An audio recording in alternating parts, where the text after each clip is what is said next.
pressure on water companies reaches boiling point tonight, they're accused of covering up the amount of sewage they've been pumping into our rivers. And that's according to a Freedom of Information request from the Liberal Democrats. Now, this news comes after it was revealed today that 6 English water companies are facing legal action over allegations that they underreported pollution discharges and therefore overcharged customers. So these are the 6 companies in the firing line from a class action being brought by environmental and water consultant Professor Carolyn Roberts.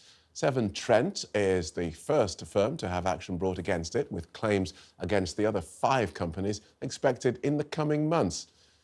The 10 worst polluted rivers stretch across the country, ranging from the River Tamar in Cornwall to the Eden in Cumbria. Worst affected was the Severn, which saw more than 28,000 hours of sewage pumped into the river on more than 2,500 occasions last year. Well, Charles Watson is the founder and chair of River Action. Welcome to First Edition. Sewage discharge into rivers has been a growing story this year, and most of us are still just wondering, how are water companies allowed to do this, just discharge sewage into rivers near beaches as well? How are they allowed to do that? Gosh, where do you begin in answering that question? I mean, the reality is our sewage system is hopelessly underinvested. Its cash was stripped out of it over 3 decades since the privatization of the industry by investors. It paid out in huge dividends, and as a result, when the infrastructure faces stresses, and that tends to be when it rains, our sewage and our drainage system combines into one pipe. And so when it rains and these big, weather storms and weather instances that we've been seeing, frequently and with an increasing, regularity, the two things converge, and there's a choice basically. Either we allow sewage to back up into our homes or into our businesses, or basically you open the tap and out it goes into nature, whether it's into a river or whether it's onto a beach or whether it's into the sea. So we have a hopelessly inadequate and not fit for purpose water industry, which compares appallingly with that of, say, France or Germany, or your pictures are telling the story. That is a storm overflow, pumping raw untreated sewage, and often it's not just sewage, it's everything else that goes down the toilet, tampons, wet wipes, you name it. Horrific. There you go.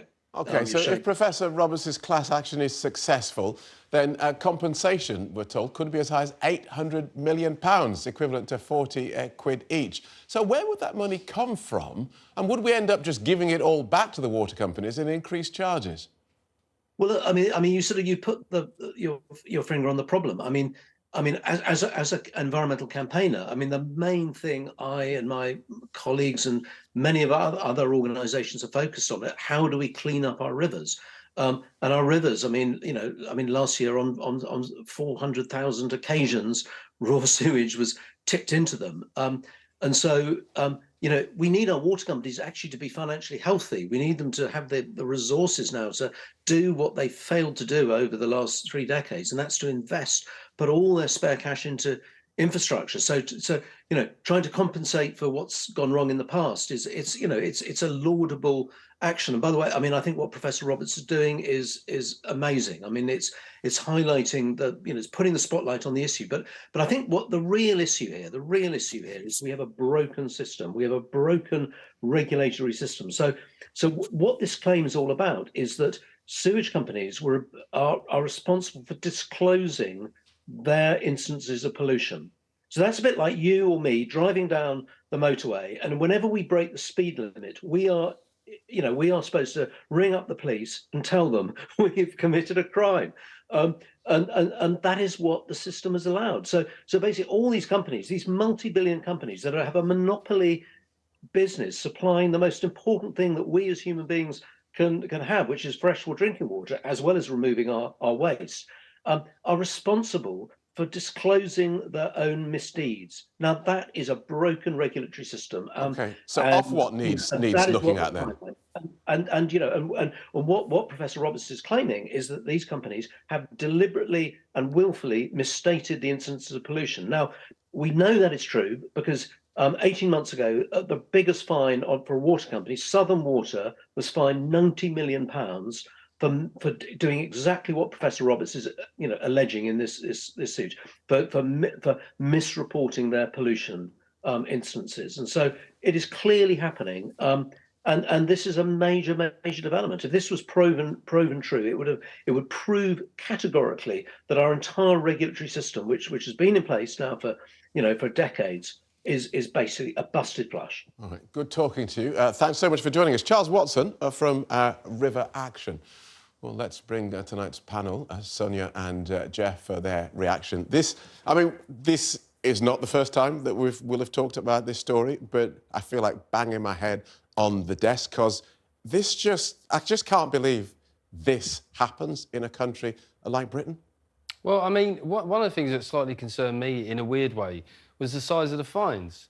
80 million, these are massive fines, 800 million, and they're able to pay it. So you wonder how much they've been creaming off. The very fact that these companies are able to pay these fines. I mean, there's been arguments made about, if you nationalise water and you took out the profit element of it, would that only be a small sliver of what there is there? Well, if they can actually foot these bills, then maybe it's not as much of a small sliver, as we thought. The other issue is, and it's rarely discussed in relation to the water thing, is that we have had a growing population over the last 10 years. If you look at net migration over the last year itself, was one of the highest that we've had on record. And if there's one thing that humans do definitely produce, guaranteed, day in, day out, it's things that will fill up the sewerage. So it's one of these hard conversations that it doesn't seem like either of the main parties wants to have, is that perhaps we, need to pay more for water on an ongoing basis. But I don't know if the public have got any bandwidth for that discussion at all. Sonia?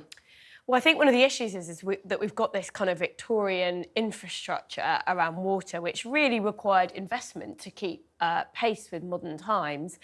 And then we saw a privatisation of the water industry. There's been massive involvement from private equity, and a lot of these big private equity companies have come in and essentially, as Jeff has said, extracted profit at the expense of the British consumer. So instead of that money that we've been paying going into investing in updating and modernise our Victorian waterways, that just hasn't happened. There's been too much profit taken out, and now we are paying the price. I think it's going to be very interesting to see what happens with this legal action, though. Interestingly, they're going in through the lens of competition law to try and extract compensation for the nation's consumers. But I think people may potentially be finding themselves with a refund check if they're successful. Well, and then you have to wonder, well, down the line, do we end up just giving that money back because they put the charges up? But Jeff, the pair of you have made the comments that I often hear from the water companies. We have Victorian architecture, and there's more of you just using water. The bigger point, though, surely, is that if they didn't extract the profits and they did invest in this Victorian infrastructure, then yes, they'd have less profit, but we'd have a system that works, and then they'd make profit further down the line because it's all working and it's all profitable and it's all good. But Phil, you're talking about a long-term vision there, and as we know in Britain at the moment, there's precious little of that, sadly, around. Rookie mistake. Well, Mistake. The other question is, I mean, this is an unpopular one as well, is what should we pay for water a month? On one hand, people might say, well, it's the most crucial, valuable thing for life. It should be free or it should be incredibly cheap. On the other hand, it's the thing that we would die quickest without. Maybe it's something we should pay more for, and it's kind of odd, I think, that what I pay on streaming services is more than what I pay to, stay hydrated and not stink, really. So it's an unpopular point of view, but perhaps we have lost this period of investment. Perhaps water is one thing that will have to cost more on an ongoing basis. And no one throw stuff at me. I'm just thinking if we want a better water service, that might be where we need to go.